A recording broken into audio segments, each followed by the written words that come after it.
up? Hello, my name is Emma, and today we are going to be talking about the winter finale of Shadowhunter Season 2. I have to say, I'm overall really pleased with the season finale. There definitely were a few things that frustrated me, and I feel like frustrated is the right word, because it's not like they were delivered badly. I didn't think they were necessarily bad changes in plot. I was just like, really? But for the most part of the episode, I really loved it. I was super engaged, entertained. There were a lot of moments that had me shocked and gasping. I even cried. The great parts of this episode were absolutely amazing, and I think that's the best possible thing I can say about it. I feel like it's a great point for a break in this season. It left me really excited for season 2B. But for now, I'm going to be jumping into spoilers, so if you missed episode 10 of season 2 of Shadowhunters, I'd recommend going to watch it and then coming back so we can discuss it. But bye, non-spoiler people. I will say the one thing from the beginning that set me off was just the concept of Ballantine FaceTiming Clary to threaten her. I've accepted that this is like super mundane kind of modern 2016, 2017 Shadowhunter world, but like that was just like a little too much for me. It made it too real. One of the things that did kind of bother me is I feel like Dot's involvement in the story is really messy. It's like she wants to help Clary and then she's under Ballantine's control, and then she helps Clary and then she's back on Ballantine's side, and now she's like officially on Clary's side, and it's really messy and unnecessary, and I just don't feel like Dot is a really valuable character. She's one of those characters that just kind of there. Like, I don't feel like anything in the show would really drastically change if she wasn't there. I really don't like what they've done with her character. I really like the line when Clary's talking to Jace and she's like, Jace, you can't do that, it's a suicide mission. And then Jace delivers this really fantastic line that was like, says the girl who was willing to die for Downworld, what, yesterday? Jace was really on point in this episode, and in my reviews, I've been like consistently saying that the characters are so much more authentic, but I like to stress Jace because he's one of the characters I had the most trouble with, but at the end of the season, he has really come through for me, and he's like finally my Jace. I would love a little bit more of this sarcasm, but like ultimately, I'm really satisfied now. So Raphael comes out as asexual, and I thought that was such a great moment. I don't really know how the LGBTQ plus community felt about this coming out scene. I haven't been able to do a lot of research, but I'm just glad that we have canon asexual representation in television. I do still wish he was aromantic like Cassie has discussed him to be, because I think this Rizzy whole thing is really bad, but ultimately I'm just glad that they have made him canonically ace, which is something that they didn't do in the book, so that made me really happy to see. Another great little scene was between Simon and Ballantine when Simon is talking about how Clary hates Ballantine and she spent all of these years wanting to know him and she found a psychopath, and he delivers this really powerful line that's like, doesn't that bother you? Doesn't that make you want to change? I really would have loved Ballantine to respond. They cut it off right at that moment, and we never have a follow-up on how Ballantine feels about Simon's statement. I don't really think it would have gotten to him. I thought it would have been a perfect moment for him to really deliver his feelings about Clary, about how he hates her because she is the reason that Jocelyn left him and whatnot. Like, that would have increased the scene for me, but I felt the way that Alberto delivered those lines was just really powerful. So Ballantine FaceTimes Clary again, and this time he cuts Simon's throat on FaceTime while she's watching. I thought that was a great moment. It really bumped up the intensity of the episode. It was straight out of the books. I was so satisfied in that moment. And it was a little unexpected. That's one thing I like about this episode, is it had me guessing the whole time and delivered in a way that was really satisfying, which is something I feel they haven't done as well with in previous episodes. Like, the shock factor in this episode was really great in my opinion. Okay, so I have two feelings on Maya in this episode. Number one being, I'm glad she stood up for herself to Luke for locking her in the dark. I do kind of wish we had a little bit to describe as to why she is so claustrophobic and why that was such a painful, traumatic moment for her, but I'm sure we're going to get to it. But on the other hand, it just didn't feel realistic to me that Maya could attack her pack leader. It just doesn't go in line with the kind of chain of command we understand from Downworlds or packs and clans and whatnot. I get this feeling a lot that Maya is out of character for show Maya, not even for book Maya. Like, a lot of her actions just don't seem to make sense at all. But it's not a drastic change or anything. It was just one of those things that I was like, really? Okay, so Raphael shows up before Clary goes into the Institute to confront Ballantine, and I literally almost shit my pants when he went to bite her because I was so afraid he was gonna become a daylighter. I was like, no, how could you do this? What are they doing? But luckily it stopped. But oh my god, guys, I just like, my heart flew into my stomach in that moment because I had no idea what they were doing. So we have this moment where where Alec and Aldertree are talking, and Aldertree reveals that the reason he is like so against downworlders is because he fell in love with a werewolf, and she was so distraught after a massacre that she was going to kill him, so he killed her before she could. It was interesting.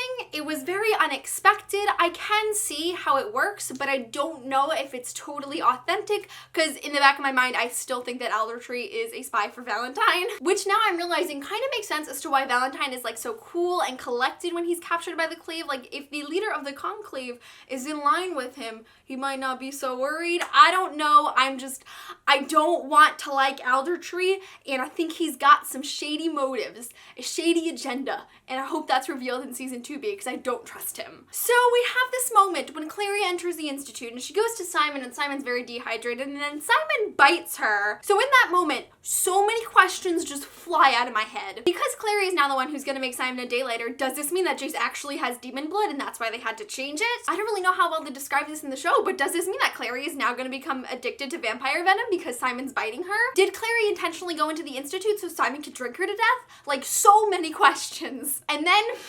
Shadowhunters got me, man. It's actually Jace using the fucking shape-shifting rune. I was deceased. I was so shook. I can't even tell you how many emotions went through me in that moment. This is the one and only time I will excuse and encourage the use of the shape-shifting rune, because that's exactly how it should be used. It was executed well, it was shocking, it was realistic, it was done really well, and I commend them on that for being able to transfer this thing that I have hated for 2 seasons so much into something that actually really contributed to the story, in my opinion. So as Aldertree and Alec are fighting with all of these different circle members on the roof, Izzy pops up and saves the day. My girl, I was so excited to see her up and running and doing her thing. I will say the ending of that scene really caused a lot of questions in my head as well, because Izzy kind of like, she crashes, I would guess, and she falls into Alec, and then Izzy and Aldertree share this kind of look, and it's making me think, does Aldertree feel bad for what he's done to Isabel? Because he knew what he was getting her into,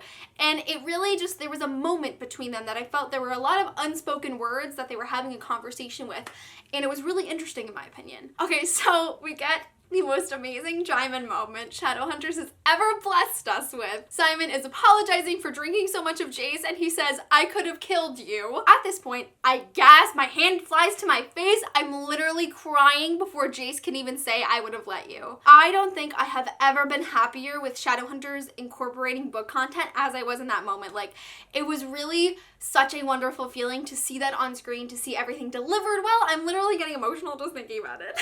And then Jace and Simon come in as Ballantine is trying to get Clary to hold onto the sword, and I have to say, I do think that went on for way too long, and Ballantine totally would have gotten Clary to touch the sword, but whatever. But Ballantine's pushed away, like, it seems like everything's okay, and then Jace starts walking, and he pushes past Clary, and I'm like, oh my god. I audibly shouted, no! I'm shocked I didn't wake up my mother because it was so loud. I've never had such an intense reaction to anything on Shadowhunters, and all of these emotions that they've made me feel is probably why I loved this episode so much. But in that moment that he just kept walking, I was like, I know what's going on, and I know he's gonna activate the sword because he doesn't have demon blood. They're not gonna kill him. This is the moment of the reveal, and that was crazy exciting. You know, it's really hard for me to say that Shadowhunters does things better than the books because I'm so attached to them and I feel like they're written so well and everything has been crafted so perfectly, but I do really like the way they adapted this reveal into the show. I felt that it definitely made it a little bit stronger because we were like also hyped up from all of these emotions. Like it was done really well in my opinion. And then afterwards when Jace realizes that like he's not dead, the sword isn't gone, he's like going through all these emotions like why isn't this happening, and he realizes he has angel blood, like his emotions, like everything on his face told his feelings, and that was really amazing to watch. So the sword's activated, Ballantine uses it, and every downworlder that just like rushed into the door is dead, and I'm like, did they literally just kill every downworlder in the world? Because I mean, that's what they said was gonna happen when the sword was used, but that wasn't the case. Clary delivers this really awkward line that's like, I guess the blast was contained within the atomus in the walls. Like, nice explanation there. The fact that the only downworlders who died from the blast was in that room of a bunch of random downworlders we've never heard of definitely brought down the severity of this, in my opinion. Like, conveniently, every downworlder we know of is just okay, and they left before the blast and whatnot, and just like the fact that they made it so convenient was really disappointing. In my opinion, this should have been a go all out or go home kind of deal. I guess Alaric died, but he's not like a real character, like we're gonna start the next season and no one's ever gonna mention his name again, so it definitely didn't feel as good as it could have been because it was so convenient. Alright, so they go after Ballantine, Jace is fighting with him, and Ballantine reveals, he reveals that they are not siblings, that Jace and Clary are not siblings. Jace is not Ballantine or Jocelyn's son, and he's not Clary's sister. And I'm just like, no! Why did you have to reveal it so early? And not even early, like I just felt it wasn't revealed well. Like, Ballantine just rambles off all these facts, and it's like, what was the point in telling him? That was probably the biggest disappointment of the episode for me. I don't feel like that was the right time for the reveal. I still feel like Jace and Clary have so much more development to go through before the moment of the reveal, and I understand that like Jace is not telling her yet, but Jace knows now, and I feel like that takes a lot away of the novelty of this fact that they're siblings and don't know it. I would have been like 100% happy with this episode if they didn't reveal it, but they did, and it's out, and now Alec knows, which means Izzy's probably gonna know soon, and then Simon's probably gonna find out, and I'm just like, really? I'm a little pissed. It just felt really watered down the way a lot of book content felt in the first season. It just wasn't powerful enough. Like, with the ability they have to rewrite the story, I felt they could have done so much more than Ballantine just like outright telling Jace. Other than that, for the most part, I thought the end of this episode was great. We have such a wonderful, heartfelt moment for Malik. The emotions in his face were just so authentic in this moment. Like, you could really feel the fear he felt for Magnus that propelled him to finally say, I love you, and he says, I love you too, and they kiss, and it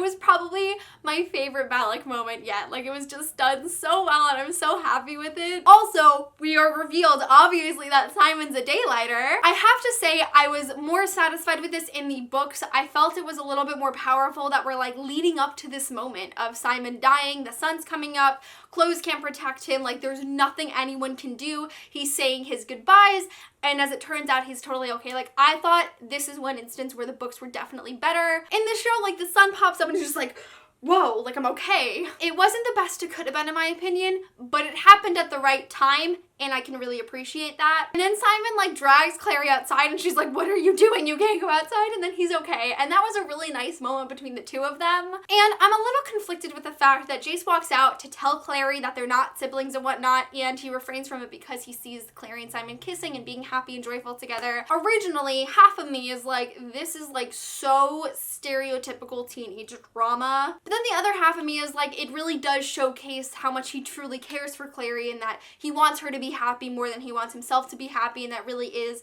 a very Jace-like quality. Like, Clary and Simon looked so joyful and happy in that moment. Like, they can, you know, Simon has a sense of normalcy back in his life, and that's amazing, and Jace is respecting that. So part of me is like, but the other part of me is like, yay, this is really nice. But then, at the end of this episode, we have this dark, mysterious figure walking away with the mortal sword.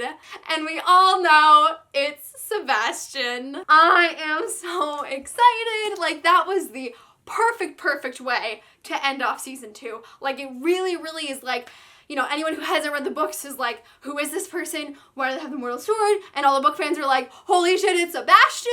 I'm dying, it's fine. So that is my review of the winter finale of Shadowhunter season 2. I really enjoyed this episode. I'm so happy Shadowhunters was able to bring all of these different emotions out of me that they haven't normally been able to do. It made me extremely excited for season 2B. Like, the end of season 1 was good, and I really liked the last episode, so that made me excited for season 2.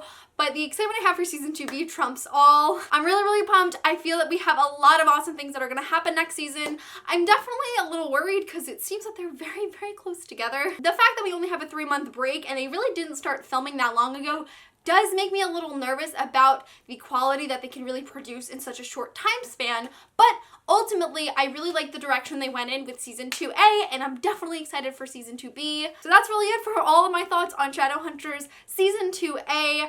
Let me know in the comments of this video Did you like this episode? Did you not? I feel like there were a lot of conflicted opinions. Are you excited for 2B? Are you giving up with the show at this point? I would love to know. And of course, I will be making episode reviews for season 2B. You can always expect that. But of course, thank you guys so much for watching. That is it for this video. I will see you soon for a new one. Bye!